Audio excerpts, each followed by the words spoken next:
Өнөөдөр бид 32 хоног дээрээ суулт хийж байна. Хоёр удаагийн суултаар нийтдээ 32 хоног суулт хийж байгаа. Өчигдөр үндэсний телевизийн нээлттэй хэлцүүдийг нэвтрүүлэх газар орлоо. Тэгээ үнэндээ бол ямар ч сая 500 мянган төгрөгийг одоо нэмэх боломж байхгүй гэдэг тийм одоо ухтун одоо нийгэм даяар цацчлаа гэж би бодож байгаа. Ер нь бол тийм ээ болгоёг бол болгодог штэ, болохгүй л бол болохгүй. Тэгээд өнөөдөр ингээд бүтэн 32 хоног ингээд тийм ээ ахмадууд нь одоо эхний суултан дээр бид нар 16 хоног суусан. 16 хоног суусан штэ. 6 шаардлага өгсөн. Одоо тэрнийхээ хариугч аваагүй бид нар байж байгаа байхгүй. Тэгээд өнөөдөр наатлын ахмадууд маань наатлын хугацаанд 6 сар, цаатлын хугацаанд 18 сар одоо ямар ч орлого авахгүй байна. Тэгээд одоо ингээд тэтгэврийг одоо 6% нэмнэ гэдэг нь бол одоо энэ үнэхээр шудраг бас тэгээд нийгмийн даатгалын сан хоосорсон гэж яриад байгаа байхгүй юу. Тэгээд Эрдэнэ ундрмаа эдэр болохоор эрүүл мэндийн даатгалын сан хоосорсон гэсэн юм ярьж байна. За тэгээд бид бол ямар ч байсан 10 сарын 1-ндээ бол эндээс суун. Бид нар бол одоо юундач баярлах үлээдэ тийм ээ. Банкны барьцаанд орсон гэж баярлах юм уу? Тэтгэврээ 6% нэмүүлээ гэж баярлах юм уу? Ерөөсө баярлах шалтгаан алга. Өөрсдийнхөө эрхийн төлөө дуу хоолойгоо өргөөд ингэ суучлаа гэж бодож байгаа. Одоо яах вэ? Тэгээд нэг хийдгээ хийчихсэн. Одоо ингээ орны нөгөө талд одоо яг урталд нэг хэсэг ахмадууд байна гэж юм. Тэгээд одоо энд халамжийнхан сууж ийн гинэ. Энд ерөөсө халамжийнхан алгаа. Ер нь би өөрөө хөгжлийн бишэлтэн хүн болохоор одоо энэ хамт сууж байгаа хүмүүсийн хөгжлийн бишэлтэн үнээр жагсаал гэж байна. Ийм муухай ялгар адилхан ахмадууд ижиж ийм ялгарлыг бий болгож ингэж байдаг нь өөр айгүй муухай байгаа байхгүй юу?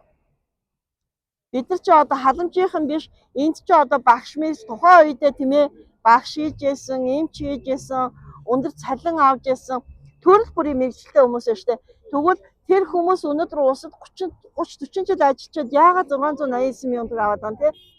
Зарим бүр 572 400 аваад байгаа шүү дээ. Би ер нь 572 би өөрөө нөгөө хувь тэнцвэрсэн юу авдаг байхгүй юу? Ерөөсөө өөрийнхөө тухайд урсахгүй байгаа бусдын төлөө явж байгаа байхгүй юу? Бусдын төлөө явсныхаа үр дүнд шагнуулах нь битгий магтуулах нь бүхээл бөөнөр одоо доромжлол сонсоод ингээд сууж ин гүтгүүлээ доромжлуулаа сууж ин. Тэгээ намайг юу ч гэж хэлсэн хамаагүй. Энэ хідэн ахмадуудын маань тийм ээ амьдрал ахуйг ойлгоод тийм ээ нэг хүнлэг хандаад угаасаа гэж бодож байна. 22-ны өдөр юу яана гэж тэгжсэн.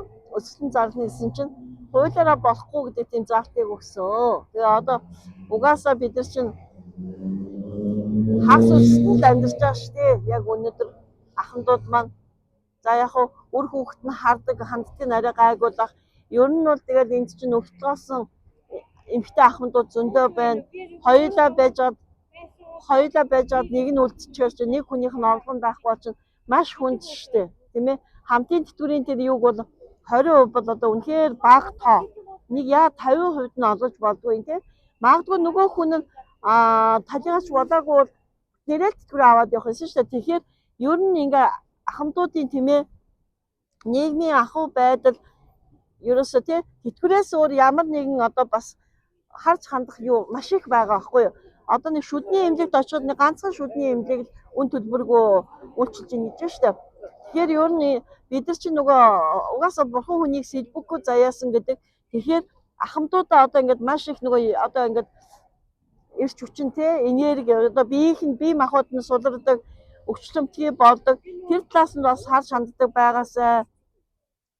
Тогтоо орон сууцнд амьдардаг байгаасай. Ер нь бол цөөхөн үлцийн ахмадуудыгаа бас адлаад баймааргүй байна. Ер нь одоо энэ хорвоо дээр 100 ч наслах биш те. Тэгээд бие биендээ хайртай, бие биенээ хүндэлдэг те.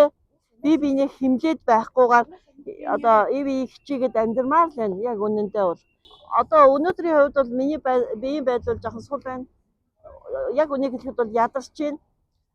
Яагаад гэхээр эхлүүлсэн учраас тийм ээ өөрөө өөртөө зориг өгөөд сууж байгаа байхгүй юу? Одоо энд манай анхдагчар байна штэ. Анх 6 сарын 19-нд суулт хийсэн манай ахмадууд байна. Бид нар тэтгэврийн зээлийн 50% эсэргүүцэж гарч ирсэн хүмүүс аахгүй юу? Тэгээд нэг 7 сарын 7-нд одоо ерөнхий сайд нэг чиглэл өгөөд аржааны банкуд 24 сар 100% гэсэн. Тэр нь үндсэндээ 3 хоног тэр Одоо Монголын үед 3 хоног дэш 3 хоног тэр нь хэрэгжиж байхгүй болсон. Тэгээ одоо ингээ банк арьжааны банкуд зээл одоо олохоо байчлаа. Үнэхээр ахмадуудын амьдрал маш их хүндэж байгаа шүү хүүхдүүдээ.